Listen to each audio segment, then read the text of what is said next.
पास आ जाओ, थोड़ा और पास आ जाओ यार, आपको बहुत ही मज़ेदार ये वीडियो देखने के लिए मिलेगा। अगर आप एक बिजनेसमैन हो, नहीं भी हो, एक नॉर्मल आदमी भी हो, स्टूडेंट भी हो, तो भी आपको बहुत मज़ा आएगा। इसलिए बोल रहा हूँ वीडियो को एंड तक देखिएगा। तो देखिए यार, मैं आपको बताता हूँ कि आप किसी तरह के भी प्रोडक्ट बेचते हो, या आप सर्विस में हो, या आप सामान बेच रहे हो, या आप एक स्टूडेंट हो, बट आपको जो कुछ चीज़ें होती हैं, जैसे मैं आज जो बात करने वाला हूँ, बेसिक चीज़ें आपको पता होना चाहिए, और इन चीज़ों को आप फॉलो कीजिए, बहुत अच्छा आपको आउटकम देखने के लिए मिलता है। अब यहाँ पे अक्सर क्या है ना, ये सारी चीज़ें आपको क्लासरूम में सीखने के लिए तो नहीं मिलेगी, तो ये सारी चीज़ें हम जैसे लोग आपको बताते हैं। और अगर आपको ये चीज़ें सीखने हैं तो आपको कुछ करना ही नहीं है, चैनल सब्सक्राइब कर दीजिए, वीडियो को लाइक कर दीजिए, हम बैठे हैं आपके खिदमत में। शुरू करते हैं यार। अगर देखिए कोई भी बिजनेस करना होता है तो प्रोडक्ट हो, सर्विस हो, उससे कोई मैटर नहीं करता, आप कोई भी शुरू कर सकते हो, बट यहाँ पे मैटर करता है आपका कस्टमर, ठीक है, और आप उस चीज़ों को करने के बाद पैसा जनरेट कर पाते हो कि नहीं कर पाते हो। क्योंकि देखिए एट द एंड लास्ट में आपको बस प्रॉफिट बनाना होता है, उससे ज़्यादा आपको कुछ चाहिए नहीं होता कोई भी एक नेचुरल बिजनेस के। ये याद रखना है आपको, ठीक है। कस्टमर एक्सपीरियंस, कस्टमर सेटिस्फेक्शन, ये सारी चीज़ें ठीक है एक लेवल तक, बट पैसा नहीं बना पा रहे हो तो क्या ही मतलब है बिज़नेस का, ठीक है। ब्रांड ये सब बोलते रहेंगे, बट लोग बोलते हैं यार बस ब्रांड कर लेंगे, हम प्रमोशन कर लेंगे, ये एक आउटकम नहीं होता, ये इसे रिजल्ट नहीं कहते, ये एक लास्ट चीज़ नहीं है दुनिया में। काफ़ी सारी चीज़ें हैं जो हम इस वीडियो में थ्रू आउट में बात करेंगे। तो सबसे पहले जो अगर हम बात करते हैं वो है अपने सप्लाई चेन के लिए, बट उससे पहले क्या होता है ना, आपको अपने कस्टमर को जानना ज़रूरत है। कस्टमर का मतलब आप किसको सामान बेच रहे हो और कौन है आपका दुकानदार, ऐसा नहीं होता है। क्योंकि देखिए B2B होता है, B2C होता है, काफ़ी सारी चीज़ें हमको सीखने होते हैं, बट ये वीडियो इतना बड़ा नहीं बनाना मेरे को। मैं यहाँ पे बस बेसिक 5 पॉइंट्स आपको कवर करना चाहता हूँ, और आगे भी आपको काफ़ी सारे ऐसे वीडियोस देखने के लिए मिल जाएंगे, तो आपको टेंशन लेने की ज़रूरत नहीं है। तो देखिए बेसिक चीज़ देखा जाए तो सबसे पहले आपको अपना कस्टमर जानना बहुत ज़रूरी है कि आपका कस्टमर है कहाँ। पहली बात लोकेशन, कौन सी एज ग्रुप का है, ये सारी चीज़ें तो आपको पता ही होगी। इसे पता लगाना जैसे STP मॉडल भी कहा जाता है, ये भी आप पता लगा सकते हो, बट उससे इंपॉर्टेंट चीज़ होता है इसके बाद बिजनेस में कैसे हम ग्रो करें और किस तरह हम इस्टेब्लिश करें, फाउंडेशन करें। तो हम सारे कॉन्टेक्स्ट से करके 5 पॉइंट्स आपके लिए लेके आए हैं, और जो आपको बहुत ही अच्छा लगेगा। सबसे पहला पॉइंट है अपना प्रोडक्ट आप कस्टमर तक ईजिली दिखाइए। जैसे देखिए अगर आप ऑफलाइन हो, ऑनलाइन हो, किसी तरह के भी माध्यम में भी आप बैठे हो, तो आपका सामान आपके कस्टमर को एक्सेसिबल होना चाहिए। जैसे कि अगर आप एक तरह के क्रीम्स बेच रहे हो, या आप फाउंडेशन क्रीम बेच रहे हो, या ब्यूटी पार्लर वाला क्रीम बेच रहे हो, गोरे होने वाला, किसी तरह का भी, तो आप ऑनलाइन में भी हो, ऑफलाइन में भी, दोनों में आपका होना ज़रूरी है, तभी तो कस्टमर खरीदेगा। जब कस्टमर खरीदेगा ही नहीं तो पैसा कैसे बनाओगे। तो सबसे पहले आपको सप्लाई चेन पे काम करना होता है, और ये चीज़ बहुत इंपॉर्टेंट है और अक्सर लोग भूल जाते हैं। प्रमोशन ये कोई चीज़ नहीं होता। अगर आपने ब्रांड बना भी लिया और आपका सामान कस्टमर तक नहीं पहुंच रहा है, तो क्या ही मतलब हुआ आपके सामान बेचने का। तो ये होता है सबसे मेन चीज़ होता है, आपको प्रमोशनल नहीं करके आपको पहले सप्लाई चेन पे ध्यान देना कि मेरा प्रोडक्ट ईजिली एबल होना चाहिए हर कस्टमर के हाथों हाथ ईजिली।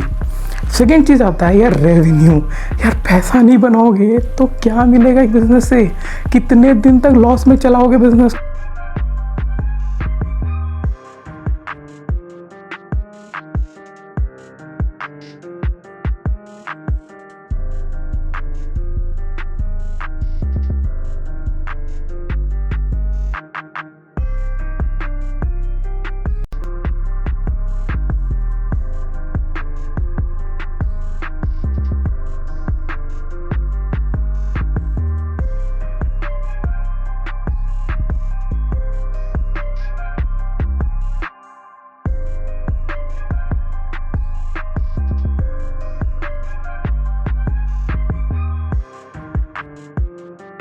यानी कि अगर आपके जो भी ऑपरेशनल में होते हैं, जैसे मशीनरीज होते हैं, फिक्स्ड ओवरहेड्स होते हैं, वेरिएबल्स होते हैं। फिक्स तो चलो उसको हम घटा नहीं सकते, जैसे रेंटल हमें भरना होता है, प्रॉपर्टी, फैक्ट्री जो भी है वो हम नहीं घटा सकते, बट वेरिएबल्स में आप कहीं ना कहीं पैसे को घटा सकते। जैसे कहते हैं यार अपना पैसा कम कराना, यानी कट डाउन करना, ऑपरेशनल कट डाउन करना कहीं ना कहीं तरीके से।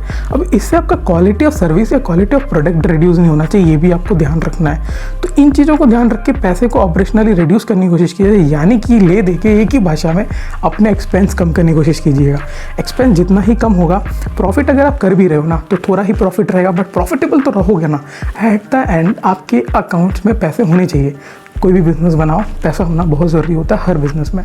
लॉस बना के क्या ही कर लोगे, कितने दिन तक सस्टेन करोगे इतनी कॉम्पिटिटिव एडवेंचर में? तो यार बहुत ज़्यादा एडवेंचर होता है मार्केट में, तो इसलिए प्रॉफिट बनाना ज़रूरी है। उसके लिए क्या ही कर सकते हो, थोड़ा सा रेवेन्यू है, यानी रिस्क चीज़ें हैं। अगर आप रिस्क रिड्यूस कर सकते हो, और भी अच्छी बात है यार इसमें, तो मतलब नो डाउट रिस्क रिड्यूस कर सकते हो, काफ़ी सारे अल्टरनेटिव हैं वो भी कर सकते हो। या रेवेन्यू जनरेट करने के लिए अगर आप ऑपरेशनल कट डाउन कर रहे हो, यानी अपने एक्सपेंसेस कट डाउन कर रहे हो, ये भी अच्छी बात है, बट प्रॉफिट बनाना आपको एट द एंड। देखिए सबसे पहली जो चीज़ जो मैंने आपको बताई थी, आपका सप्लाई चेन अच्छा होना चाहिए, रेवेन्यू जनरेट करने के लिए कट डाउन कीजिए अपने ऑपरेशनल को। बट इसके बाद भी आप जो सुनोगे ना, नया नहीं है, बट इसको इम्प्लीमेंट करना बहुत इंपॉर्टेंट होता है। और यहीं से आता है अडेप्टिवनेस, यानी कि जितनी जल्दी आपका टेक्नोलॉजी अडेप्ट कर सकते हो। इनोवेशन इन प्रोडक्ट होता है, इनोवेशन इन सर्विसेज होता है। अगर आपके कॉम्पिटिटर ने कुछ नया लाया है और लोग उससे ज़्यादा ही पसंद कर रहे हैं, और अगर आप चीज़ वो नहीं लेके आते हो और उससे आपका प्रोडक्ट भी एडवांस नहीं होता है, तो ज़रूरी है कि आपका जो कस्टमर है वो ऑटोमेटिकली चेंज हो जाएगा दूसरे प्रोडक्ट्स को लेके। यानी आपने जो कस्टमर बेस बनाया है अपने प्रोडक्ट को लेके, वो तो रहेगा ही नहीं ना।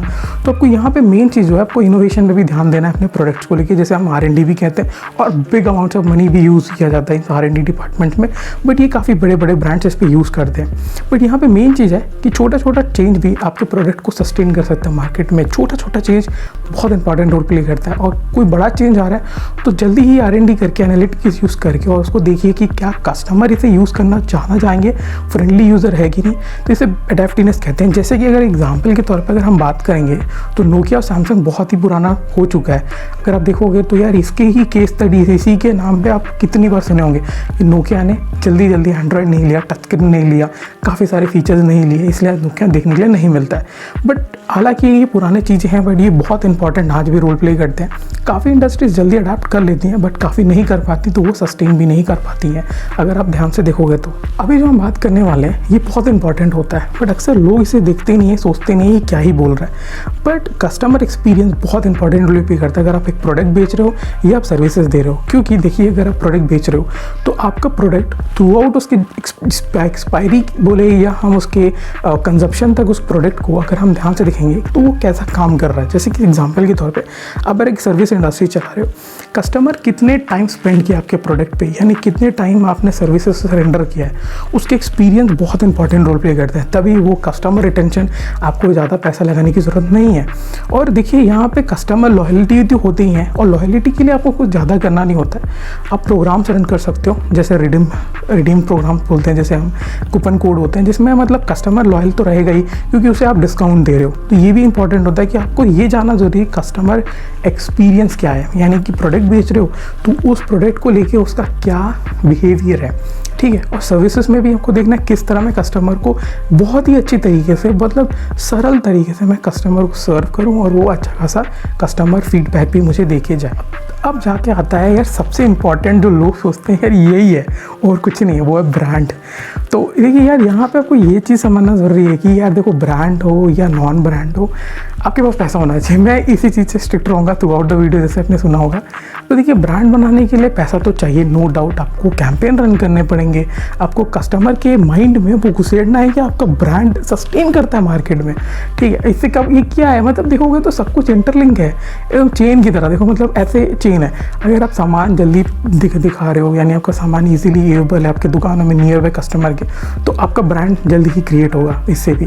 तो अब यहाँ पे मेन चीज़ क्या है ना, देखिए यहाँ पर आपको ये बात बहुत ज़रूरी है कि यहाँ पे ज़रूरी नहीं कि आप ब्रांड और नॉन ब्रांड, मतलब काफ़ी ऐसी चीज़ें हैं जो ब्रांड नहीं है बट अच्छा खासा पैसे जनरेट कर रहे हैं। एग्जाम्पल के तौर पर अगर हम देखेंगे तो अगर हम नमकीन्स देखते हैं, नमकीन्स खाने की बात करते हैं, तो वो हम कभी ब्रांड नहीं चूज़ करते, हम कोई भी रैंडमली चले जाते हैं। अगर आप ब्रांड देख रहे हो तो आप खुद ही एक ब्रांड हो, वेरी गुड।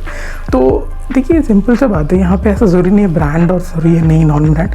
ब्रांड तब आपको बनाने की ज़रूरत है जब आपका कंपनी काफ़ी अच्छा प्रॉफिटेबल भी चल रहा है और आपको लगता है कि शायद मेरे को ब्रांड रिकग्निशन चाहिए, और आपको लगता है नहीं, ब्रांड ही मेरे इन्वेस्टर्स को काफ़ी अच्छे से अट्रैक्ट करे और मैं मोर इन्वेस्टर ऑनबोर्ड कर सकता हूँ, तो भी आप इसे यूज़ कर सकते हो। अगर आपको फुटनोट क्रिएट करना है अपने हिस्ट्री में, किसी भी हिस्ट्री में, तो आपको ये सारी चीज़ें बहुत ध्यान से करनी होती है। हर चीज़ की प्लानिंग करनी बहुत इंपॉर्टेंट है। किसी भी क्राइसिस आने से पहले, किसी तरह के भी आपको एनालिसिस यूज़ करना है, डेटास हैं आपके पास, डेटास नहीं होते तो काफ़ी थर्ड पार्टीज कंपनीज बैठी हुई हैं जो बहुत ही नॉर्मल नॉमिनल अमाउंट में आपसे पैसा लेके आपको हेल्प करती है डेटास कलेक्ट करने के लिए, आपके सर्विस कनेक्ट करवाने के लिए। आप उनका इस्तेमाल करा जा सकता है। बट जो मिले देखिए जो मेन बात है ना यार, आपको मार्केट में सस्टेन करना होता है, और सस्टेन करने के लिए क्या क्या चीज़ें चाहिए आपको ये देखना है। तो देखिए सबसे पहले इनोवेशन तो आप कर ही रहे हो, प्रमोशंस भी कर ही रहे हो। ये देखिए मतलब 2 ही 3 चीज़ होता है जो हैंड टू हैंड लोग फॉलो करते हैं। बोलते हैं मार्केटिंग कर रहे हैं, सेल्स पे सेल्स मार, सेल्स पर्सन को आप प्रेशर दे रहे हो सेल्स करो, बट ऐसा नहीं होता है, कस्टमर रिटेंशन नहीं होगा। तो देखिए यार लॉन्ग टर्म के लिए आपके कस्टमर लॉयल होने बहुत ज़रूरी है आपके प्रोडक्ट को लेके, कि यार मेरे को लेना तो यही प्रोडक्ट लेना है क्योंकि इसके ब्रांड अच्छा है, इसका क्वालिटी अच्छा है, इसका कस्टमर एक्सपीरियंस अगर आप एक कस्टमर का अच्छा कर देते हो ना तो बहुत आपका फ़ायदा होता है। तो ये वीडियो बहुत काफ़ी बड़ा बन गया, जबकि मैंने इसमें बस एक नॉर्मल बात किया। अगर आपको ये वीडियो पसंद आता है तो प्लीज़ इसे लाइक करना, चैनल को सब्सक्राइब करना, कमेंट में कीजिए कोई नेक्स्ट वीडियो किसके ऊपर बनाऊँ, क्योंकि मैंने यहाँ पे जस्ट बोलूँ तो मैं 1-on-1 कन्वर्सेशन किया है, क्योंकि मैंने ना ही एग्जाम्पल का यूज़ किया है, ना ही मैंने यहाँ पे कोई किताबी ज्ञान को खोला है, ना ही मैंने कुछ बात किया है। एक 1-on-1 कन्वर्सेशन मैंने अपने और आपके बीच में रखा है। ये एक इंट्रोडक्शन हो सकता है हमारे और आपके बीच में कि हम ऐसे टाइप के वीडियोस एक्सपेक्ट करोगे तो हम बना के आपको दे सकते हैं। यहीं तक रखते हैं इस वीडियो को, और आपको मैंने पहले बता दिया कमेंट डाउन करना, और बिजनेस का एक ही मोरल है, पैसा जनरेट करना। That's it, bye bye.